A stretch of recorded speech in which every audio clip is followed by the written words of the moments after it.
Ok, vamos mais uma etapa. Agora é a aula número 12. Número 12. Muito bem. O João Paulo colocou uma planta ali. João Paulo, tudo bem? Tá conectado aí? Mas, ó, querido, se for atrapalhar você aí, a aula tá gravada lá na plataforma, depois você pode conferir, Sim, mas... mas dá para acompanhar, tá, pastor? Tá, beleza. Tô com o fone aqui, vamos continuar participando. Beleza, ótimo. Isso é legal. Aqui a gente vai agora. Bom, até agora foi lua de mel, né? A igreja nasceu, Pentecoste, crescendo, alma chegando, apóstolos, caso de Cornélio, Paulo sendo salvo, perseguição. Vamos trabalhar o tema perseguição. Eu vou começar hoje, que eu vou terminar com esse tema, mas eu volto amanhã com a Inquisição Católica, né? E você vai ter que ter muito estômago para aguentar amanhã a aula. Eu vou mostrar aqui coisas para você que você vai ficar aí. Não sei se você vai ter condição de continuar a aula comigo amanhã, mas eu vou fazer. Talvez só o Major consiga ficar, porque ele está acostumado com desafios, né? Dessa forma. Porque o que fizeram em nome de Deus não está no gibi. Misericórdia. Vamos trabalhar, então, a questão uh, a questão da perseguição da igreja primitiva. Ela começa a perseguição via judeus, depois a perseguição é romana, e depois a perseguição veio por outras veias aí, por outras vias, desculpa, aí da historicidade, né? Você vai ter alguns ismos que vão perseguir a igreja, mas ela venceu a todos. Está aqui hoje viva como nunca. A igreja venceu a todos, né? Todo desafio. A igreja venceu a espada de Nero, a igreja venceu os gladiadores de Roma, os leões, os tigres, a igreja venceu a fogueira, venceu a Inquisição. Peraí, Inquisição, mas não era igreja, não, era pseudo-igreja. A igreja de Deus não faz o que essa igreja fez, não. Esse pseudo-igreja. Matou 25 milhões de crentes no mundo. A noite de São Bartolomeu, na França, foi a anda mais sangrenta da história. Muitos mártires deram a sua vida em nome de Deus. Muitos morreram e muitos mataram em nome de Deus também. É interessante entender essa questão da perseguição. Eu vou começar aqui com algo, mas amanhã a gente vai vir para algo mais pesado, para você ter uma ideia mais plena, ok? Vamos buscar aqui a nossa apostila. Esse material também vocês não têm, né, Major? Sure? Esse material também não tem, esse material aí. Não. O último mas que o senhor passou foi o 5. Ok. Me lembra isso depois no zap, para ver que eu possa mandar para vocês, tá bom? Me lembra isso aí. Beleza. Ok. Material acadêmico suplementar é a perseguição da igreja. Nós temos aí, ó, 4 perseguições, pelo menos, elencadas, né? E cada uma tem a sua historicidade, tem o seu momento, seu período. Então, nós temos aí a perseguição dos judeus, que foi a primeira perseguição. A Bíblia registra em Atos 7 o grande discurso de Estevão e sua morte como o primeiro mártir da igreja.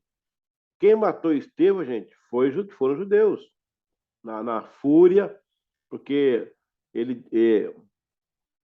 o Estevão foi dizer que viu o céu aberto, viu Jesus sentado dentro do Pai. O cara, não, ele pediu para morrer, porque ele fala que viu os judeus prezavam pela pessoa de Deus.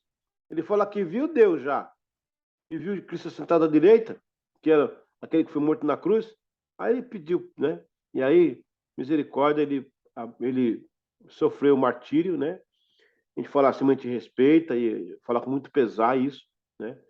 O Estevão na porta das ovelhas, que conduzia para o tanque de Betesda. Ele foi morto mais ou menos uns 20 metros do tanque de Betesda, na entrada da porta das ovelhas, que ia lá para o templo, que as pessoas passavam para lavar os animais e oferecer sacrifício, né?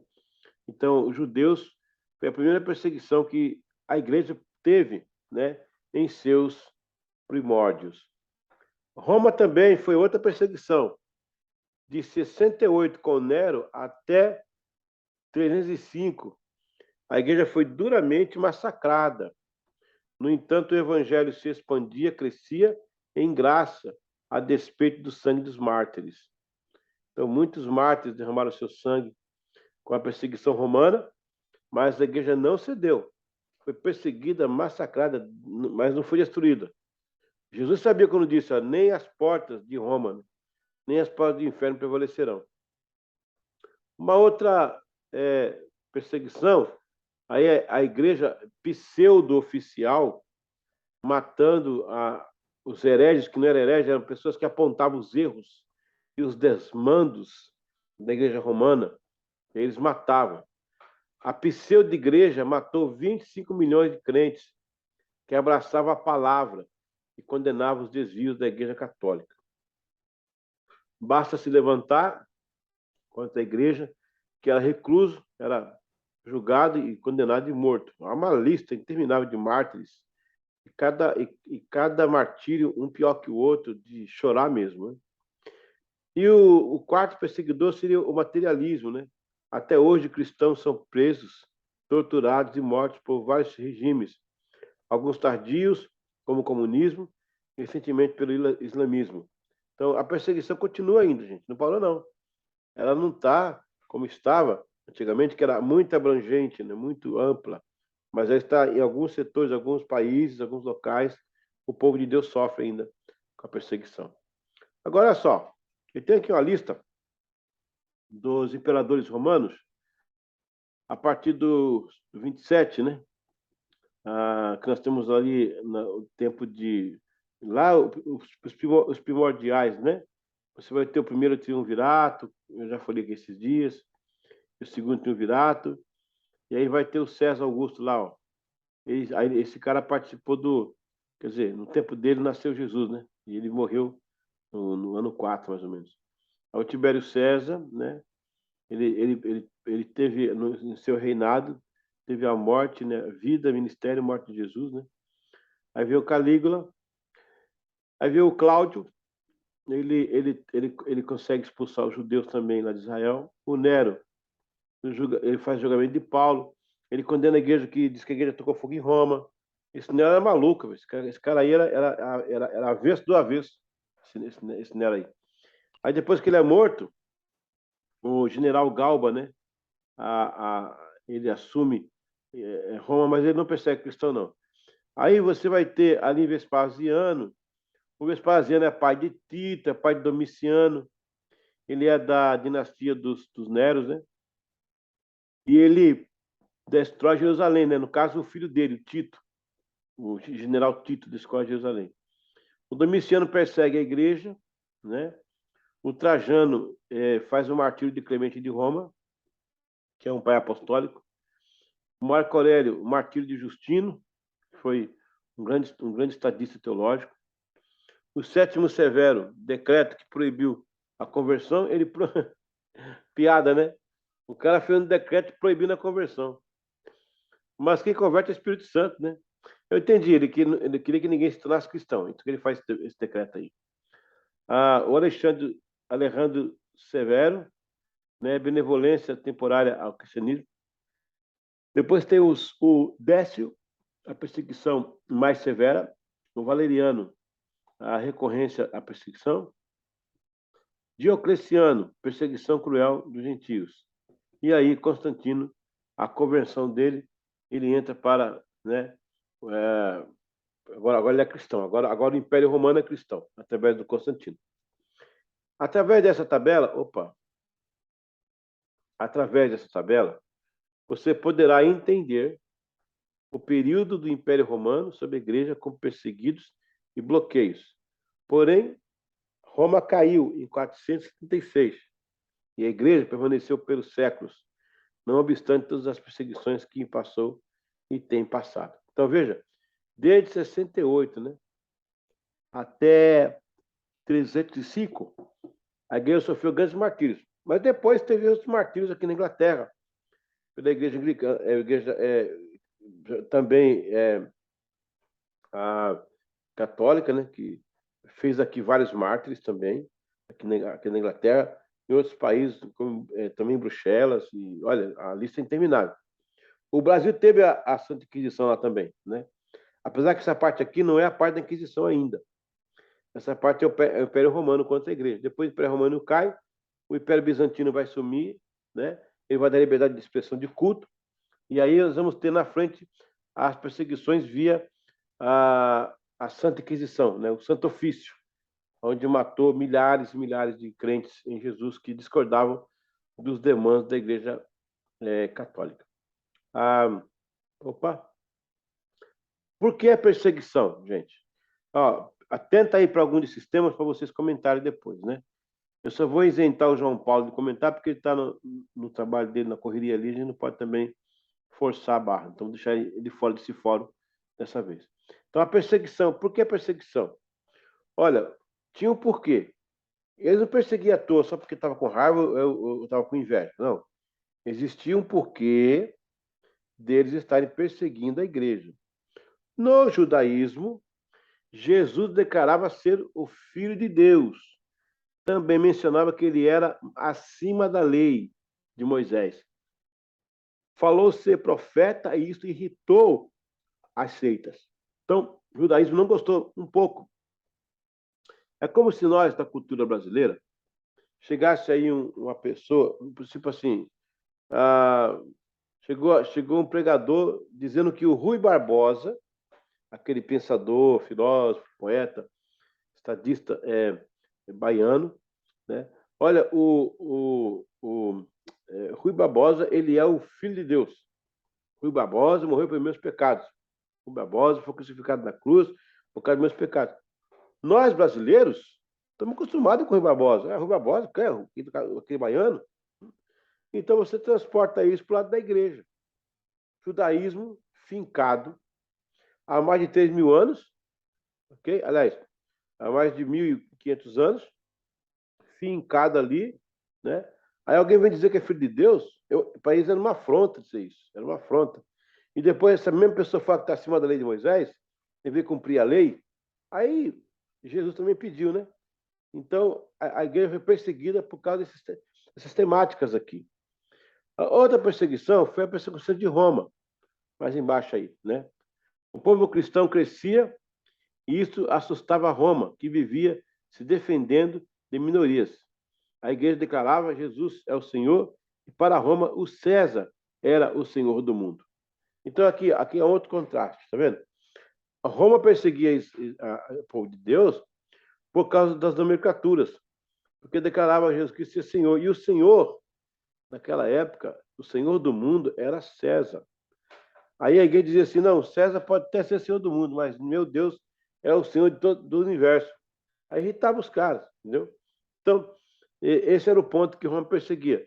Também Roma acusava Israel de ser antinacionalista. Porque, olha só, que interessante. Porque eles pregavam que Jesus era o rei dos reis, Senhor dos senhores, né? E Roma não queria saber que o César, que era o Senhor do mundo, né? Roma também acusava a igreja de praticar incesto. Olha só, interessante isso, né? Não legitima as mortes, mas é interessante. Então, eles diziam que que a igreja praticava incesto, porque lá o irmão casava com a irmã. Ora, mas eu sou irmão em Cristo da minha esposa, ela é minha irmã em Cristo. Mas é que a igreja era coisa nova. A igreja era uma coisa nova. Eles não entendiam esse negócio de irmão.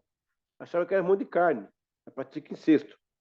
Também diziam assim, a igreja cristã, ela é antipatriota, porque antigamente nossos familiares vinham para as festas aos deuses romanos, agora não vem mais, fica lá só com o Deus deles. Então, era assim, era uma acusação atrás da outra. Tipo, a igreja de Cristo ela é canibal, porque ela diz que come o corpo e bebe o sangue do seu Senhor. É claro que era a Santa Ceia, era o pão e o vinho, mas eles interpretavam que era algo literal. Então, daí Roma consegue também perseguir a igreja. Aí nós temos, por incrível que pareça, o catolicismo. Como é que é isso, professor? O catolicismo perseguindo a igreja. O catolicismo é uma pseudo-igreja, porque depois que Constantino entrou para ser o chefe da igreja, lá no Concílio de Nicéia, ela deixou de ser aquela igreja. Ela agora é uma instituição religiosa, mas chamava de igreja. Porém, por outro lado, Deus sempre levantou ali um remanescente para dizer não é bem assim, está errado e tal, até que culminou na reforma. Então, o catolicismo. Após Constantino oficializar uma igreja-estado, o movimento chamado de igreja tornou-se uma instituição bélica e política. Os verdadeiros cristãos foram perseguidos por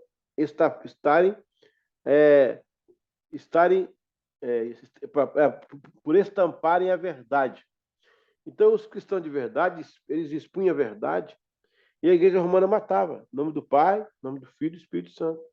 Eu estive em Goré, na África, onde os navios negreiros vinham da África, cheio para vir para a Europa, para o Brasil, para trazer pessoas chamadas escravas.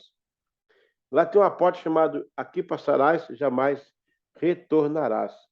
Estive lá nessa ilha, né?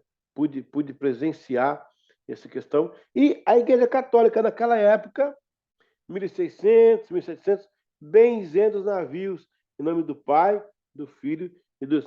Faça-me o favor, né? O pessoal indo para a escravatura, para morrer no meio do caminho, a Igreja Católica sancionando com o sinal da cruz. Tudo bem, vou dizer que é época, mas aconteceu. Né?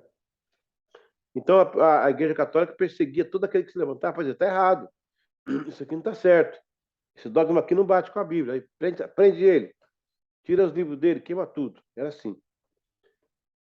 O comunismo, a luta do comunismo sob uma capa social, luta pelos pobres, pelas minorias, encobre o desprezo, e aí eles encobrem o desprezo que esse movimento tem contra os valores judaicos cristãos, a desmontagem da figura da família tradicional, a celebração da anarquia. Então, quando o comunismo surge, ele vai perseguir a igreja nesse sentido. E tem o nazismo também, né? A cortina de bambu lá da China, tudo perseguição que ainda existe, né? Países da África que tem compromisso com outros segmentos de religião, acaba perseguindo a igreja, e aí vai. Agora eu queria falar um pouquinho, especialmente, sobre a perseguição islâmica, né? Por que os muçulmanos eles têm essa disparidade contra a igreja? Mas antes, porém, nós falamos aqui sobre a perseguição dos judeus, de Roma, Inquisição, materialismo. Eu falei aqui sobre a lista de imperadores, o que eles fizeram, né? Que foi o tipo de punição que eles davam à igreja. Eu falei um pouquinho da virada da igreja, como é que ela conseguiu se virar, conseguiu vencer. Aí nós estamos aqui analisando essas perseguições em cada movimento desse contra a igreja. Agora, até aqui, eu queria perguntar se alguém tem alguma coisa para indagar ou comentar alguma coisa que foi colocada aí, porque eu vou entrar mais outra parte aí. Queria só compartilhar, teve uma conferência naquela Nazareno lá em Campinas, Sim. na Comunidade Esperança, não foi naquela grandona principal, não. Foi na do Val Vassoura mesmo, filho. Uhum. Filho. E aí o Hernandes Dias Lopes, ele trouxe uma pregação sobre essa primeira questão ali. Sobre Jesus se declarar filho de Deus. E ele falou sobre o evangelho que João escreveu. João foi um cara que levantou eu vou colocar entre aspas, essa tese, e defendeu. Cara, que exposição extraordinária que ele fez assim desse evangelho de João, para falar justamente sobre as declarações que Jesus fez a respeito de si mesmo e a prova que ele deu sobre essas declarações, com seus milagres ali, com autoridade e tudo mais. Foi sensacional. Amém. Por isso que a igreja vinha, David, com poder na unção do Espírito, porque era o que diferenciava de muita coisa, né? Tornava ela mais autêntica, mais viva, né? Isso que era importante. Mais alguém quer colocar alguma coisa, não? Todo mundo entendeu? Eu achei muito legal a parte que acusaram a igreja de tacar fogo em Roma. Porque o cara lá era louco, fora da casinha. Outra coisa, Daniel. Olha, olhando pelo prisma natural, nunca vai justificar as mortes dos cristãos. Mas imagine, se põe no lugar do romano, pastor Anderson, Major Anderson, se põe no lugar do romano por um momento, Daniel. A igreja não existia, era novidade. Jesus, filho de Deus, irmão em Cristo, comer Santa Ceia baseado no corpo e no sangue. A Roma fazia as acusações que era incesto, né? Vou perguntar aí, Major, você casou com a sua esposa, era sua irmã em Cristo. Então, assim, vocês são irmãos em Cristo. Não quer dizer que é incesto. Mas o povo romano não sabia que era isso em Cristo. A expressão era nova. Era o neologismo, né? Então, olha, a acusação está legítima. Quer dizer, nesse contexto, né? São canibais que comem o corpo e o sangue do seu Senhor, que Pedro dizia assim, esse é o corpo de Cristo, não vou comer, né? Casavam entre si incesto, né? Eles eram antipatriotas, porque a pátria deles era Jerusalém, não era Roma. Eram antinacionais, porque não adoravam mais as imagens de cultura deles, adoravam só Deus, o Deus vivo. Então, aí por isso matavam. É claro que não legitima a morte dos santos, mas, olhando para a época, era uma coisa nova, eles agiram com as boas intenções, né? É isso que eu vejo.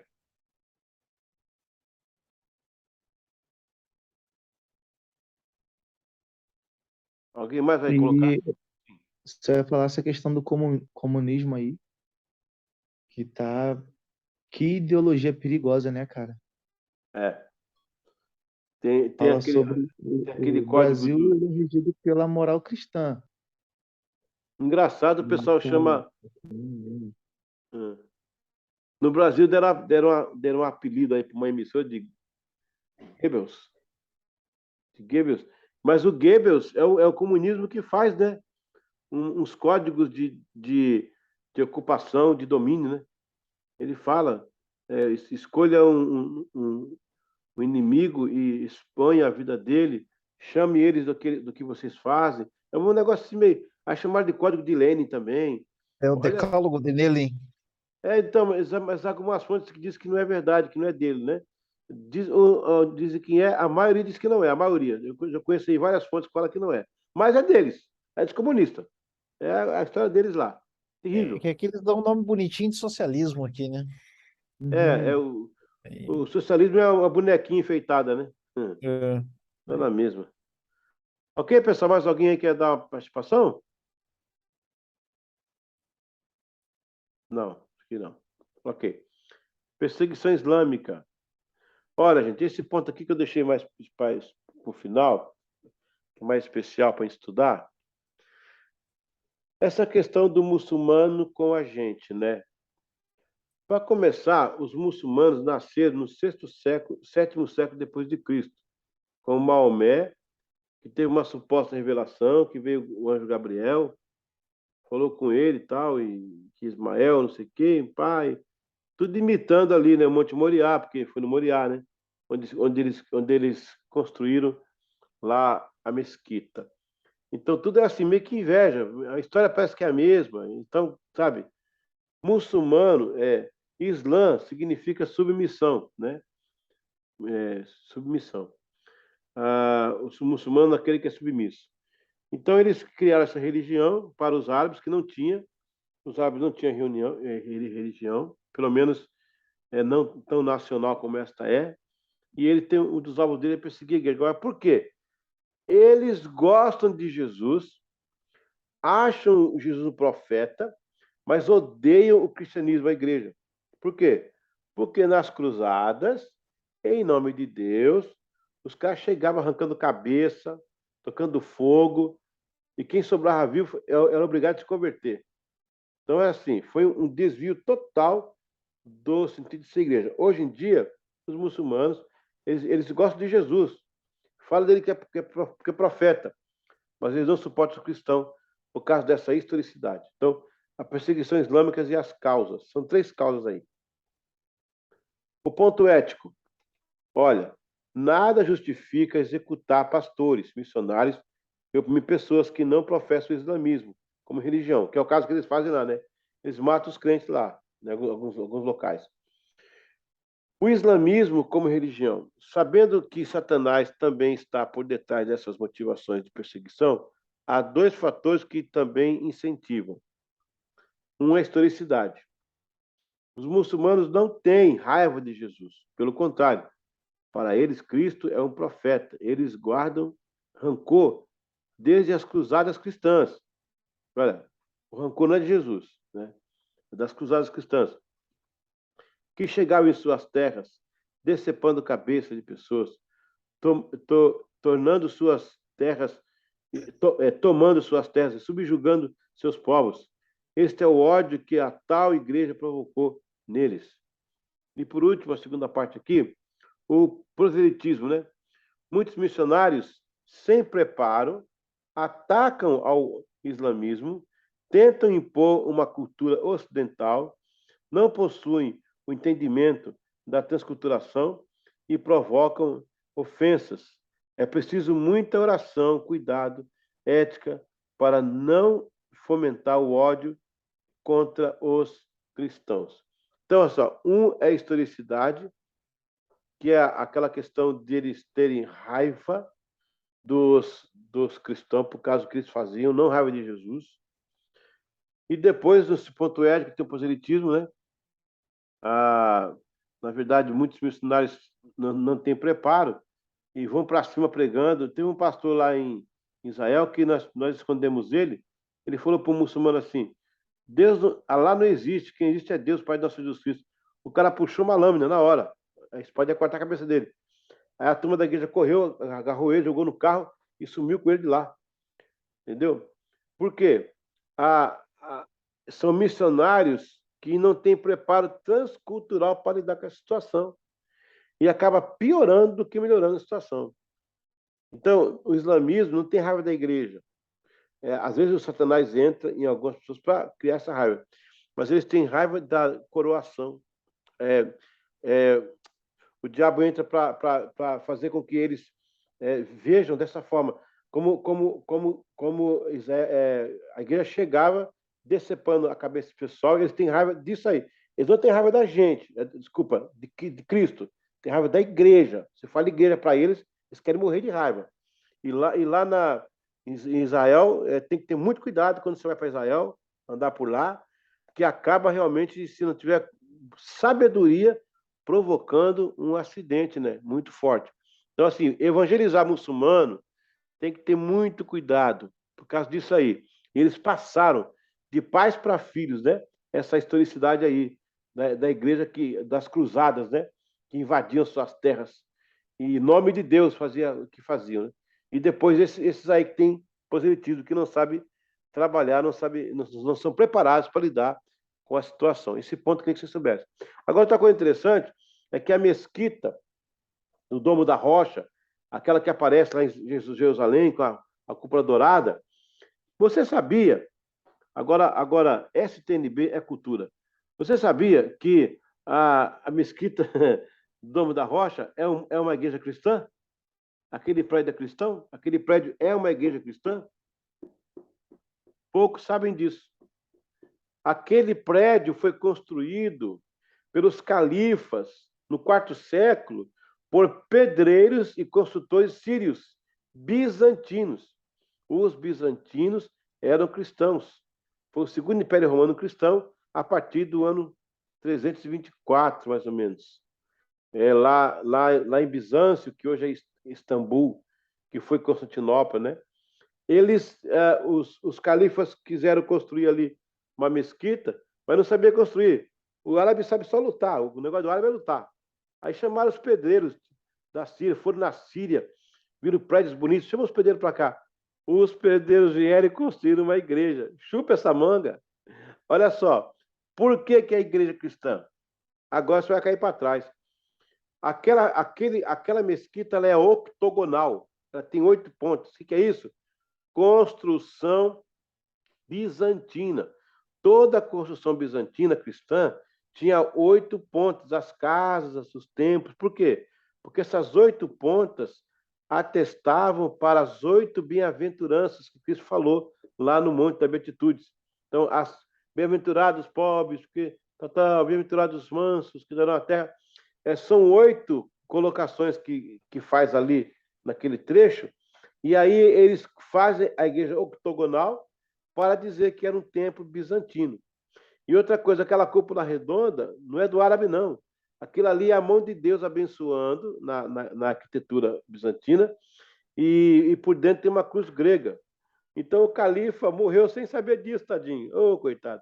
Eles adoravam o Alá no templo totalmente cristão, que até hoje está lá, que é no Domo da Rocha, que foi supostamente Moriá, o local onde Abraão teve o livramento de Isaac, e que o Maomé reclama para si, né, para o islamismo. É isso aí que eu queria colocar para vocês em relação à perseguição dos islâmicos, né?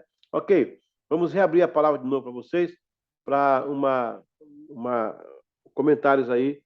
Você pega um ponto desse aí e comenta, traz para nós aí um comentário, beleza?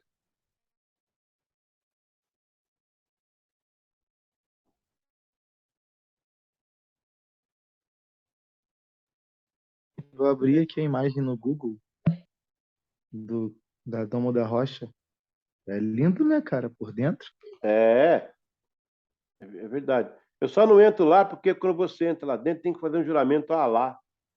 Ah, Eu não quero jurar para ninguém, só para minha mãe. Então, não entro não. E é um templo bizantino, cara. Ele é uma construção bizantina. A casa de Pedro, que está lá em Cafarnaum, diz que é onde Pedro viveu, eles construíram lá uma casa de Pedro octogonal, era bizantina também. Apesar que Pedro nunca conheceu aquilo lá, mas deve ter morado ali. Aquela sinagoga de Cafarnaum não é a sinagoga que Cristo leu o livro de Isaías. Onde ele leu foi lá na sinagoga de Nazaré. Inclusive, a de Cafarnaum, ela já foi do quinto século, aquela construção que Cristo não viu. Cristo viu a de baixo, que embaixo tem um alicerce da antiga sinagoga, aquela ali que Cristo pisou. Mas essa que está lá agora, que a turma tira foto e põe nos postais, aquilo lá é do tempo já mais tardio. Foi bem depois que os romanos ali construíram, né, para agradar o povo judeu e tal, mas não é a sinagoga que Cristo ficou, não. Cafarnaum. Eu estava com uma equipe lá, com a caravana, falando da Cafarnaum, aqui é Cafarnaum. Aí a irmãzinha falou assim, pastor, a gente vai hoje também na Cafarna 2? Eu falei, não, mano, Cafarnaum não é porque é um, não. É porque é Cafnahum, é aldeia de Naum. Então não tem Cafarna 2.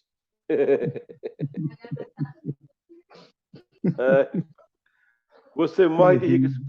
Tem muito novato que vai para Israel, cara. É muito furo. É muito furo. Eu expliquei que o nome de Cristo em hebraico era Yahushua, né? Yahushua. Ó, a pessoa canta aí. Yeshua. Conhece a música? Yeshua. sim, sim. Ó, Deus perdoa, Deus entende, mas não é Jesus, tá? Yeshua não é Jesus. Ele está com tanta coisa, mas Deus perdoa. Deus acha que é. Né? Então deixa eu... Mas o nome é Ieoshua. Ieoshua. Ieoshua. Então eu estava explicando sobre Ieoshua para cá, Ieoshua para lá. Aí o mozinho falou, pastor, quando eu orar, posso falar em nome de Ieoshua? Eu falei, pode. Não pode, foi uma doutrina, né? A gente usa falar Jesus. Mas pode. Aí estava lá orando um dia lá na caravana. Glória a Deus, glória a Goicocheia, glória a Goicocheia, Goicocheia. Eu falei, irmão, Goicocheia é o goleiro do Chile, cara. Argentina, Argentina, né? Não Argentina. é Yoshua, não é Goicocheia, meu irmão. É Yoshua. Tem um dos amigos que falou que agora é judeu, ele estava falando sobre o nome de Jesus. Ele falando que Jesus é um nome que foi traduzido errado e blá, blá, blá, blá, blá, Ixi, blá. também tem essa... Não, aí ele viajou, bizantinou total lá, não sei o quê. Aí eu falei assim para ele, cara, então quer dizer que Jesus está errado? Ele, aham. Eu, tá. Então por que quando a gente fala em nome de Jesus sai, o demônio vai embora? Porque quando está doente, a gente fala em nome de Jesus, recebe a cura, a pessoa é curada. Então, o erro está onde? Aí ele, não, mas você tem que entender. Eu, não, tudo bem, eu estou tentando entender. Sim. Só que você não está me respondendo. Alguns são audaciosos, dizem que o diabo se faz, que sai, para dar autoridade para esse nome. Oxe, É, é mole. Não, que o nome dele era Yeshua, tá correto. Jesus nunca foi chamado de Jesus. Nem ele nunca ouviu esse nome, Jesus. Ô Jesus! Nunca ele ouviu isso. uhum, Nem Maria ouviu, porque Maria era camponesa, Maria falava muito mal o aramaico. E o texto, o anjo faz questão de falar assim, ó. E falando, né, disse, Maria, em ti está gerado. Ela não conhecia o grego, o Jesus, né? Depois, quando Paulo cai, né, lá em Damasco, como ele conhecia o grego, Deus já mandou aquela, né? O texto fala assim, ó, e falando comigo em voz hebraica, disse, eu sou Yehoshua, e Yahushua que persegues, né? Então, na verdade, o nome Yehoshua, ele foi falado por toda a cristandade até o terceiro século. Quando Constantino uniu os povos, ele tinha um sério problema. Ele tinha 80% do império era cristão. Um cristão em cima de um judeu. Cristo era judeu. E os outros povos não engoliam isso. Então ele teve que fazer um nome parecido. Aí ele pegou o nome Jesus, né? O maior deus da mitologia grega é o Zeus. Então, se você construir o nome Jesus, você vai ter quer ver? Ó? Iota, eta. Iota, eta, sigma, omicron, sigma. Jesus. Se você me arrancar do meio um sigma, tirar um sigma do meio, vira Zeus. É um nome feito para agradar gregos e troianos. Mas não é o nome que ele foi chamado, não. Até porque o nome dele é hebraico. Mas isso não muda nada. O diabo sabe que eu estou falando de Jesus. Quando eu expulso o demônio, tem esse negócio. O diabo fala assim: só vou sair se for em Yoshua. Jesus não sai, não. Você vai sair agora, rapaz, em nome de Jesus. Então, assim, esse pessoal aí, eu conheço essa turma aí. Eles se acham o dono da verdade, agora conhece a verdade, agora o mundo desvendou, agora vai tomar caldo de cana, porque, na verdade, isso não muda em nada, né? Você está pregando Jesus, o diabo, quando eu olho para o diabo expulso, ele sabe. Eu dou uma piscadinha, ele sabe que é Jesus. Que eu estou falando de Yeshua. Agora, se quiser usar Yeshua, pode usar, não é pecado, não. Não pode fazer doutrina. Tipo, chegar no púlpito, irmãos, agora eu conheci, agora eu vi Deus. Agora eu conheci, agora o nome que nós vamos usar aqui é Yeshua, porque Jesus, nada a ver, nada a ver. O Eu pessoal tenho viaja muito muito. medo. Eu tenho muito medo desse tipo de pessoa que fala assim, não, agora eu tive uma revelação que tudo até hoje estava errado, a partir de hoje é tudo certo. É, Tudo é que esse negócio de até hoje estava errado e eu recebi a revelação certa, eu não confio muito. E por que a igreja chegou até ele, então? Se estava errado. Como é que ela chegou? Exatamente. Quer dizer que até agora todo mundo vai para o inferno? A partir de É, você é a salvação? é, é muita incoerência. O cara que colocou a placa não piso na grama, ele pisou, pô. É. Entendeu? O E outro que manda abortar já nasceu, é fácil. sobre a matéria, uma coisa que eu achei muito interessante quando eu estava estudando, só que é a invasão muçulmana, ver até onde eles chegaram. Que eu tinha uma visão que a guerra entre a Igreja Católica e os muçulmanos só aconteceu no Oriente Médio, mas não, eles chegaram quase até Portugal, né? Porque era as cruzadas também. Né? Foram 13 cruzadas, né? E Hum. eles aproveitavam isso para. Porque a primeira cruzada tinha uma ideia de conquistar os lugares santos, né? De Jerusalém. Mas depois descobriram que podia fazer geopolítica, ou seja, passar pelos locais adquirindo terreno, pegando riqueza, assaltando o povo. E fizeram muito isso com os muçulmanos, né? E aí criou esse ódio contra a igreja, não contra Jesus.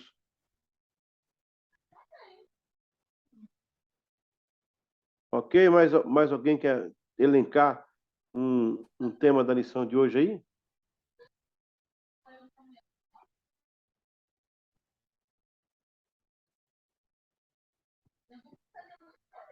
Ok. Bom, pessoal, é isso aí. Glória a Deus. Espero que a gente tenha fazendo uma boa jornada. Eu não quero cansar vocês, por isso que eu faço essa jogadinha de fórum, a provinha, o maço, a apostila preenchível, para a gente estar sempre, que eu estou nisso aqui já há muitos anos, né? Eu tenho alunos espalhados pelo Brasil inteiro, pelo mundo inteiro. Eu tô com a classe lá na África, lá em Moçambique, gente. Estou com uma classe em Moçambique. Estou com uma classe aqui em Oxford, uma classe lá em Portugal. E no Brasil tem várias classes, então é uma benção. Então, só que aí quando você trabalha muito com isso, você acaba desenvolvendo umas técnicas, né? Para deixar o seminário mais atraente, mais produtivo, menos cansativo. Eu estou aqui com você já há 3 horas, então é puxado. Não é fácil, não. Ok? Bom, nós cobrimos a matéria de hoje. Eu não vou ficar aqui enchendo linguiça, porque nós temos só 10 minutos agora. Eu vou ficar aqui só para preencher o tempo, né? Já terminamos aí. Se alguém quiser perguntar alguma coisa, está em tempo ainda.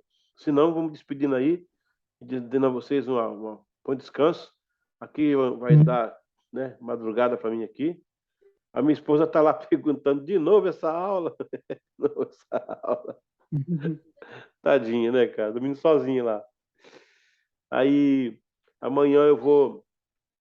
Tem a faxina na casa, né? Tem que fazer uma faxina aqui. Domingo eu tô indo cantar numa igreja inglesa, na British Fellowship Church. E domingo à noite tem Santa Ceia. Tá complicado, final de semana, tá corrido. Mas a gente se vê amanhã ainda. Amanhã temos mais uma aula, vai fazer... Amanhã a gente fecha 15 aulas, né? 15 aulas aí, juntos. Beleza? Beleza. Muito bem, obrigado, Major, pela paciência aí. Obrigado, David. Valeu, Daniel. Obrigado, João Paulo, pelo esforço na feira aí, mas está correndo atrás, estudando. Isso é muito bom.